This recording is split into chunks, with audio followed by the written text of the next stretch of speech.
première fois qu'il fait des étincelles avec sa bite. Et on bandera quand on aura envie de bander. C'est drôle. C'est moi que tu parles comme ça, mec. Un bonhomme, substantif masculin et adjectif, selon le dictionnaire, c'est un homme bon, vertueux, d'un comportement favorable, agréable à autrui. Alors pourquoi, quand on entend Ils vont voir si je suis pas un bonhomme. on a l'impression que ça veut dire autre chose? Bonjour, c'est Victoire de la Maison Neuve et vous écoutez Bonhomme, le podcast sur les nouvelles masculinités du magazine GQ.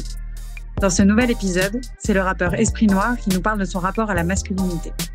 Il se confie sur son enfance et sur l'importance du sport dans son éducation, sur sa mère, son bonhomme numéro 1, et aussi sur la différence entre la façon dont les gens le voient à travers sa musique et qui il est vraiment. Nous avons pris de ses nouvelles en cette période de confinement avant de lui demander sa définition du bonhomme. Salut Esprit et merci de te rendre disponible par visioconférence pendant ce confinement. Comment ça se passe? Toi, t'es confiné où? Ça se passe bien? Tu vas bien? Ouais, ça va, hein. Je suis confiné à la maison. Je sors très peu, vraiment que pour faire les courses ou à la limite aller chercher du courrier important et tout, parce que je viens de faire une structure et tout, donc du coup j'ai du courrier qui arrive. Et voilà, ça se passe, hein. Franchement, je défends mon album à fond. Et sortir un album en confinement, c'est bizarre, c'est particulier ou... Ouais, c'est particulier. Je me rappellerai toute ma vie, je pense. Je pense que toute ma vie, je me rappellerai. Et mais c'est un challenge à relever, en fait. C'est plus compliqué, tu vois, de pas pouvoir se déplacer pour les promos, se déplacer pour les clips, etc. Le public a l'air d'être là, même à distance. Ouais, c'est ça qui fait plaisir, c'est que au final ils sont là, ils écoutent et puis ça leur fait plaisir, tu vois, c'est surtout ça. Et faut pas oublier que la musique c'est avant tout un kiff, tu vois, pour nous et pour eux, je pense. Je vais te poser la première question que je pose à chaque fois, qui démarre l'interview. C'est quoi pour toi un bonhomme? C'est une très bonne question. Pour moi, c'est quelqu'un qui assume ses responsabilités. C'est quelqu'un qui aussi entreprend des choses pour lui-même déjà, pour sa famille, pour ses amis, pour les gens avec qui il travaille. Ou voilà, pour moi c'est ça un bonhomme. C'est surtout assumer ses responsabilités, je pense, si on devait le résumer en une phrase, tu vois. Et toi, t'es un bonhomme? Je sais pas, j'essaie de l'être en tout cas. Après, je pense que c'est peut-être pas à moi d'en juger, tu vois, mais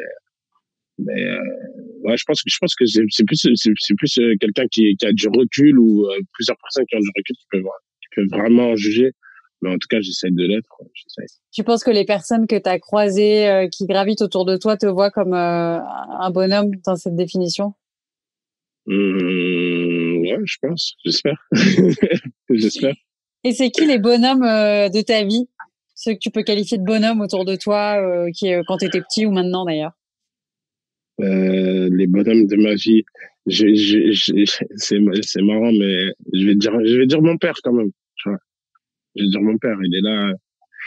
Donc par exemple, on va pas rentrer dans les détails, mais c'est mon père, tu vois. Même si j'ai pas grandi forcément avec lui et tout, voilà, c'est mon père. Donc c'est le premier bonhomme de ma vie, tu vois, on va dire. Mais lui c'est de la triche. Et est-ce que ta mère qui t'a élevé, tu peux dire que c'est, enfin, tu peux la qualifier de bonhomme? Ouais, ma mère carrément. Ma mère, tu fais bien de le dire. Ma mère, ouais. En fait, non, je mets ma mère en premier bonhomme de ma vie. Ouais, ok, j'enregistre. Ouais, c'est le premier bonhomme de ma vie, c'est ma mère. C'est ma mère. Ouais, à fond, franchement. Tu peux me dire pourquoi, même si je me doute de pourquoi, et tu peux nous dire. Ouais. Écoute, elle a élevé ses enfants seule. Elle est arrivée en France très tôt, seule, sans sa famille, sans pouvoir retourner voir sa famille pendant de longues années. Elle a traversé multiples tempêtes, tu vois, que ce soit financières ou sociétales. Tu vois, et aujourd'hui elle a réussi à faire de moi et mon frère des gens qui se portent bien et qui n'ont jamais manqué de rien, tu vois, on n'a jamais eu faim. Donc ouais, et puis elle nous a éduqués, elle nous a donné beaucoup énormément de choses, tu vois, pour avancer dans la vie. Donc ouais, c'est elle le bonhomme en fait. Et tu disais t'as pas forcément grandi avec ton père, mais est-ce qu'il y a d'autres hommes comme ça dans ta vie qui t'ont servi de modèle, que ça soit dans ta famille ou des modèles à la télé, des célébrités, au ciné, en musique. Est-ce qu'il y a des figures masculines qui t'ont inspiré en grandissant? Ouais, bah tu sais, là par exemple, je regardais un reportage sur Michael Jordan. Ça a été, on peut dire que ça a été un bonhomme qui m'a inspiré parce que c'est des icônes qui dès petit, tu sais, moi je suis un passionné de sport, donc forcément tu regardes ce qu'ils font, etc. Et tu te dis ah ouais putain, je veux réussir. Il donne envie de réussir, tu vois. T'as aussi des gens comme par exemple Léopold Sédar Senghor, tu vois. C'est quelqu'un que j'ai vite connu en étant jeune parce que il vient de la même île que ma maman. Si tu veux, c'est le premier président après l'indépendance du Sénégal. Donc après 1960, ça a été le premier président sénégalais. Et du coup, il a été honoré à l'Académie française. Et voilà, pour un Africain, c'est exceptionnel, tu vois. Et ce qu'il a accompli, c'est exceptionnel. Donc j'ai vite entendu parler de lui et du coup je me suis dit ah ouais, en fait il y a des choses qui sont possibles en partant de rien et de super loin. Moi j'étais plus inspiré par ces gens-là et essentiellement des sportifs, franchement des sportifs. Est-ce qu'il y a un modèle type de la masculinité dans ta famille, genre un type d'homme où tu peux te dire pour ma famille enfin voilà quoi, ou dans ma culture ou dans ma culture familiale c'est ça être un homme, ou au contraire il n'y a pas de règles et c'est de l'impro? Je pense qu'il y a des règles, mais après la vie t'oblige à improviser. En fait, tu vois un vrai bonhomme à ses capacités à improviser, tu vois, face à des trucs qu'il n'avait pas prévu. Donc ouais, dans ma famille, j'ai un oncle qui est comme ça. J'ai un oncle qui a improvisé. Lui, il a plutôt improvisé, tu vois. C'est un mec qui faisait l'école buissonnière, il faisait les 400 coups et tout.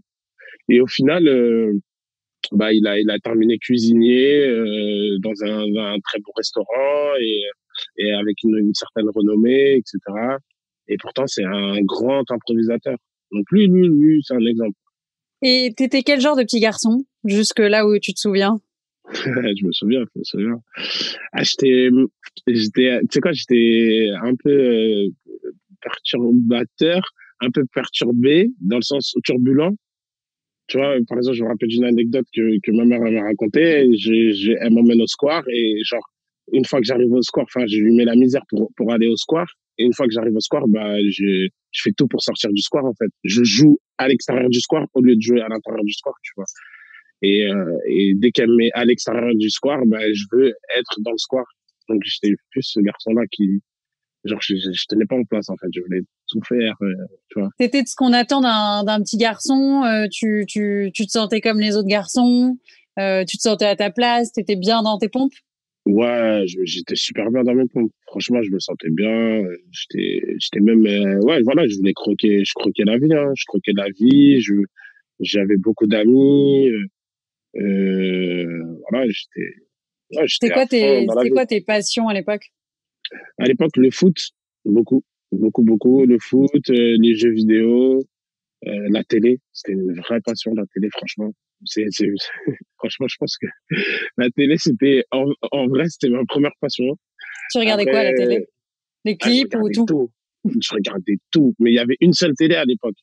Donc, du coup, c'était compliqué, tu vois, de pouvoir regarder, au final, les programmes que tu veux regarder. Mais je regardais tout, du dessin animé à Sacrée Soirée, à, je sais pas, sans aucun doute, tu vois, je regardais tout. C'était une manière pour nous, la télé, c'était une manière de voyager, un peu, tu vois. Et tu te souviens avec tes potes, justement, peut-être c'est plus à l'adolescence, là, les références communes que vous aviez, les trucs que vous aimiez en commun, ce à quoi vous vous identifiez à cette époque-là?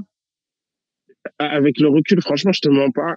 Le truc qui m'a le plus marqué dans ces trucs-là, c'était la rentrée, en fait. J'avais l'impression qu'on était jugé, c'est totalement, c'est une aberration, c'est n'importe quoi.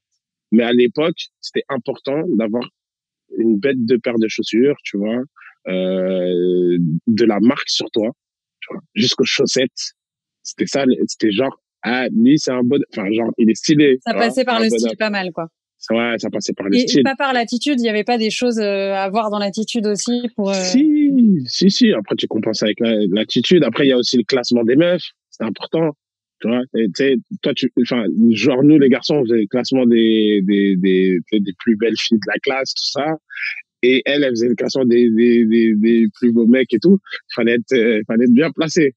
T'étais placé où, tu te souviens? Ouais, ça va. Je te donne cinq premiers, ça va. Ah, Ça va. Ouais, ça va. Et est-ce qu'il y a quand tu te repenches un peu sur le passé, il y a des événements qui ont forgé l'homme que t'es aujourd'hui? Ça peut être des ruptures, des victoires au sport, des échecs, enfin voilà. Est-ce qu'il y a des événements où tu dis ça a été hyper fondateur pour la personne que je suis aujourd'hui? Ouais, je pense que le sport, ça a été déjà une grosse fondation, tu vois. Le partage des choses en équipe, savoir que tu dois compter sur ton coéquipier, sinon tu peux pas avancer, tu peux pas remporter de victoire et tout. Donc ça m'a appris beaucoup le sport. L'école aussi, la vie scolaire, tu vois, la vie scolaire, ça m'a appris beaucoup. Et après un peu plus tard, le décès de ma maman, ça m'a rappelé que rien n'est éternel, tu vois. Ça m'a vraiment, c'est plus que rappelé, parce que je pense qu'il y a plein de trucs qui nous le rappellent et tout, on le voit au cinéma, tu sais, t'entends des gens qui décèdent, etc., d'amis, etc., et tout. Mais quand ça arrive aussi proche de toi, ça te rappelle que, ouais, en fait, vas-y, vis, parce que ça peut s'arrêter du jour au lendemain, tu vois. Et aujourd'hui, le rapport à l'amitié, aux potes, c'est quoi? Est-ce que t'es plutôt un mec à avoir une bande de potes ou avoir quelques amis? Est-ce que t'es plutôt solitaire? Non, je suis pas quelqu'un de solitaire. J'ai besoin des gens. Enfin, je kiffe être avec les gens et tout. Mais je pense que, par exemple, ma mère me disait souvent, des connaissances, t'en auras beaucoup, mais des amis, t'en auras peu. Et aujourd'hui, voilà, tu sais sur qui tu peux compter. Il y a des gens sur qui tu peux compter, d'autres que tu vois un peu plus comme ça. Voilà. Pour être dans tes bons amis, dans ton entourage proche, il y a des commandements comme ça à respecter. Juste le respect, tu vois. Juste le respect. Après, chacun a sa personnalité, chacun a ses trucs, ses défauts, ses qualités, mais juste le respect, tu vois. Tant que on se respecte, c'est bon, c'est cool. Est-ce qu'il y a des codes communs ou clichés ou communs de la masculinité auxquels tu réponds totalement, où tu dis ah ouais, ça je suis vraiment dans la définition de masse de l'homme, et d'autres au contraire où tu dis ah ça je suis pas du tout comme la société décrit un homme? C'est un peu enfin pour moi c'est un peu abstrait, parce que je pense que peut-être que chacun c'est vrai qu'il y a peut-être des codes communs de la masculinité, mais moi je sais pas, je dirais ouais, je sais même pas. Je pourrais même pas. En vrai, je sais même pas. Tu te poses pas la question.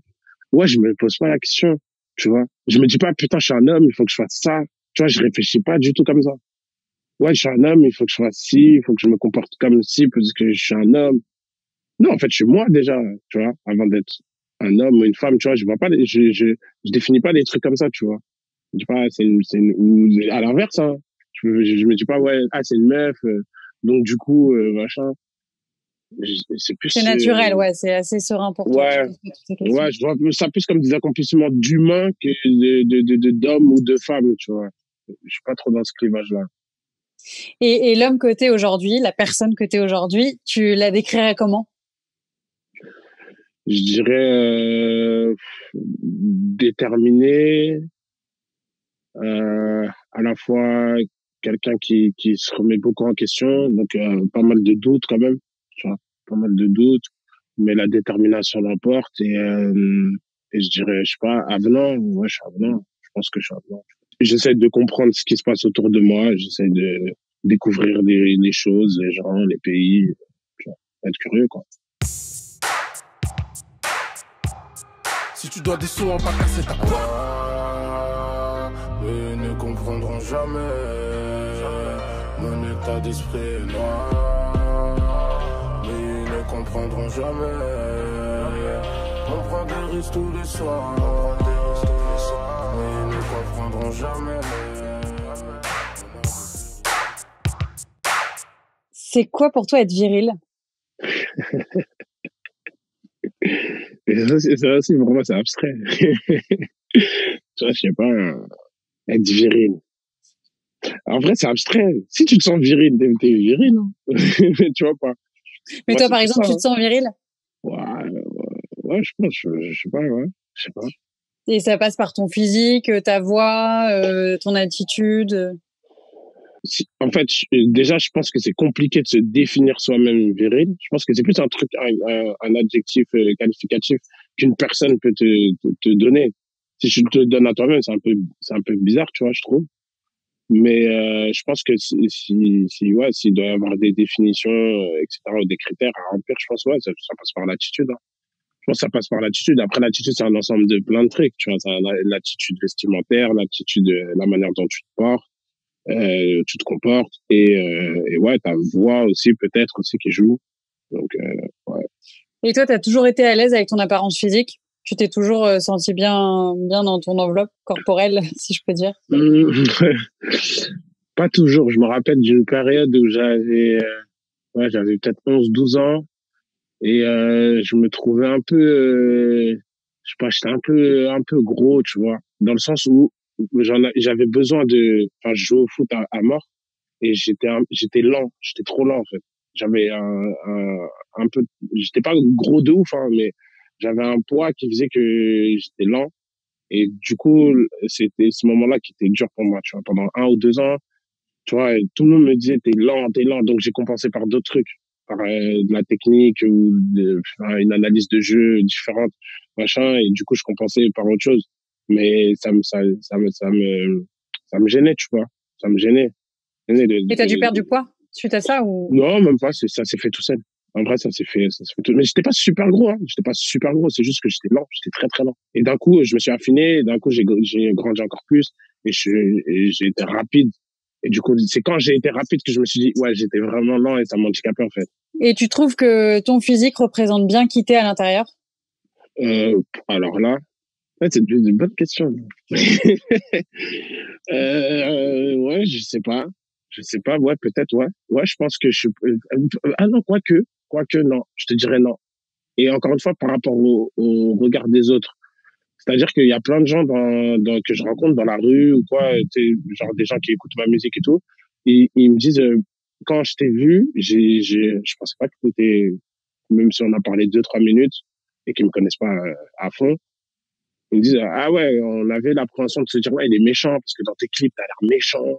Il y a plein de gens T'as l'air plus ouais, sombre dans ta musique que dans ton ouais, apparence, enfin, dans ton attitude. dans ma vie de tous les jours. C'est fou, parce que j'ai l'impression d'être pareil, mais il y a pas mal de personnes qui m'ont dit ça et depuis pas mal de temps, tu vois. Donc non, je pense que ouais, ça reflète pas exactement. Est-ce que t'es quelqu'un qui fait attention à son apparence physique? Par contre, oui, pour les habits, ouais, j'aime bien m'habiller. Tu vois, comme je te disais, quand t'es petit, voilà, t'arrives dans un truc ou un peu de code où, voilà, t'es jugé par l'apparence et tout, et c'est important. Donc, du coup, tu prends l'habitude de bien t'habiller. Donc, du coup, moi, maintenant, c'est un réflexe. Le détail auquel tu le fais plus attention sur toi, la chose que tu vérifies le plus avant de sortir, d'aller voir des gens, c'est quoi? Franchement, je vais vérifier que ma crème soit bien mise, tu vois, sur mon visage. Ça, je vais vérifier, ouais. C'est important. Et c'est quoi être élégant pour toi, l'élégance? Franchement, je vais donner une image vestimentaire. Pour moi, par exemple, les costumes, c'est l'élégance pour moi. T'en mets des Ouais. costumes? Moi, jamais, jamais. J'aime beaucoup en mettre. Franchement, j'aime beaucoup en mettre. Depuis petit, tu vois. Je suis amené à en mettre et j'aime bien ce truc-là. Mais pour moi, ça reflète un peu l'élégance vestimentaire. Mm. Bien que on puisse être élégant avec d'autres choses.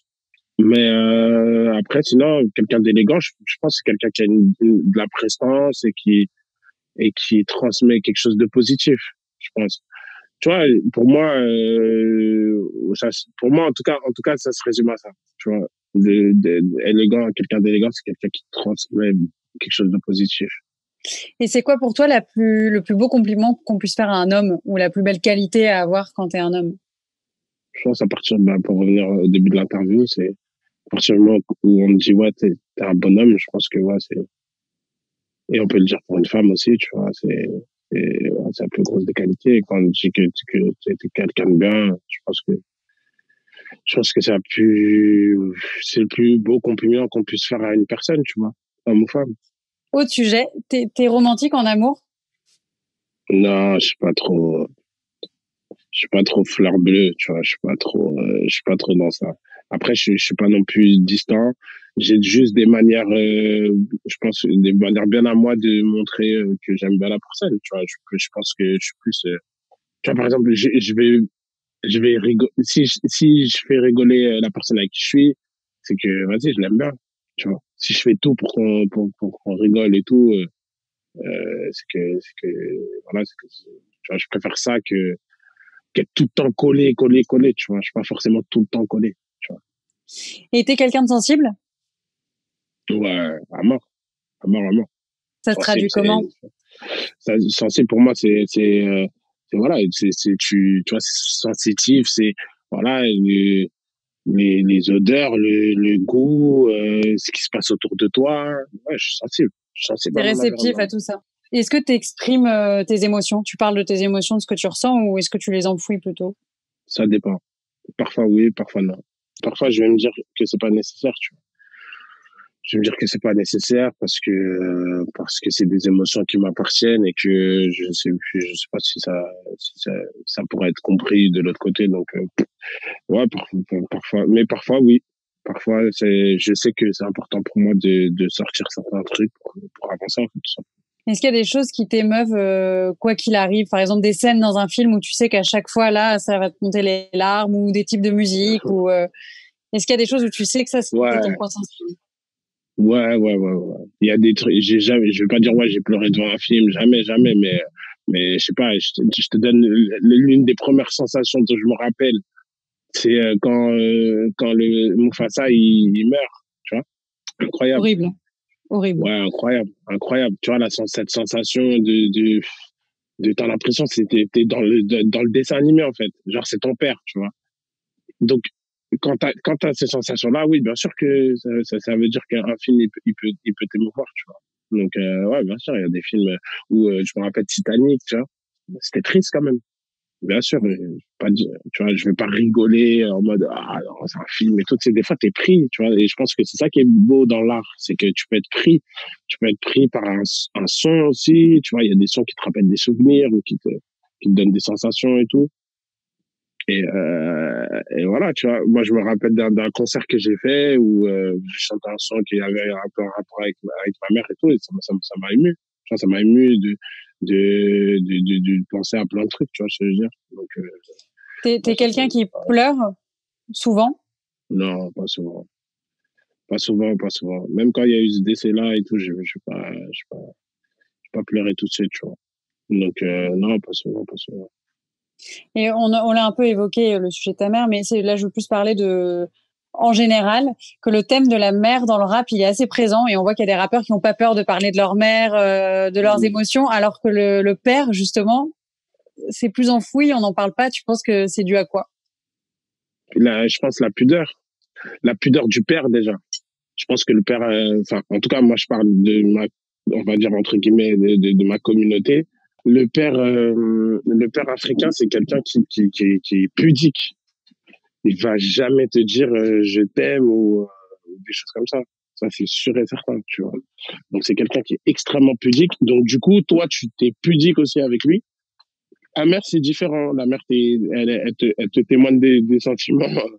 Tu vois, même si c'est des sentiments où elle s'énerve et tout à mort, euh, elle témoigne quand même des sentiments, tu vois.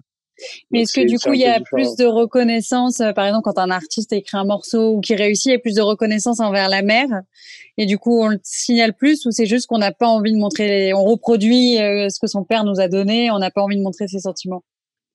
Ouais, je pense que d'une manière un peu abstraite, bah, les mères sont plus présentes dans nos vies, tu vois, sont plus Il y présentes a dans moins de nos vies. distance.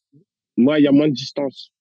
Le père, je te dis, la pudeur, elle est tellement forte que, bon, le père, c'est pas pareil, tu vois. Le père, ça va être de l'autorité ou ça va être un amour témoigné différemment.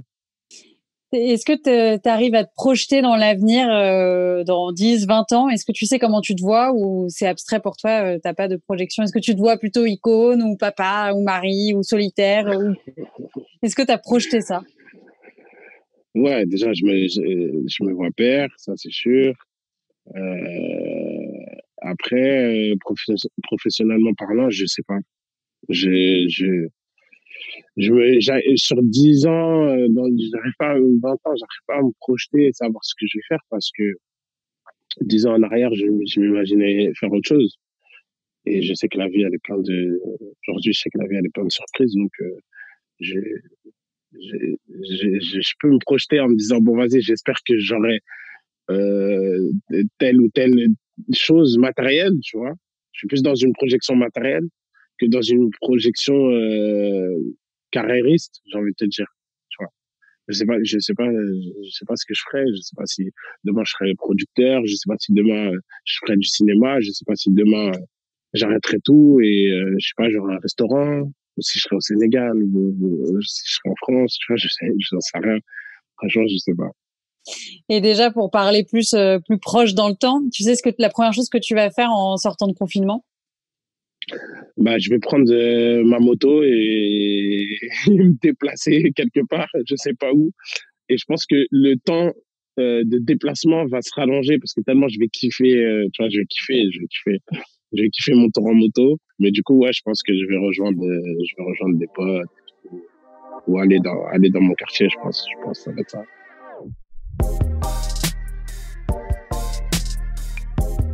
Si vous avez aimé et que vous écoutez Bonhomme sur une appli de podcast, n'hésitez pas à lui mettre 5 étoiles et à commenter. Si vous écoutez sur Audible ou Spotify, c'est super, partagez. Si vous écoutez sur YouTube, vous pouvez liker, partager et commenter. On prendra le temps de vous répondre. C'était Victoire de la Maison Neuve et on se retrouve dans 2 semaines pour un prochain épisode de Bonhomme. À bientôt.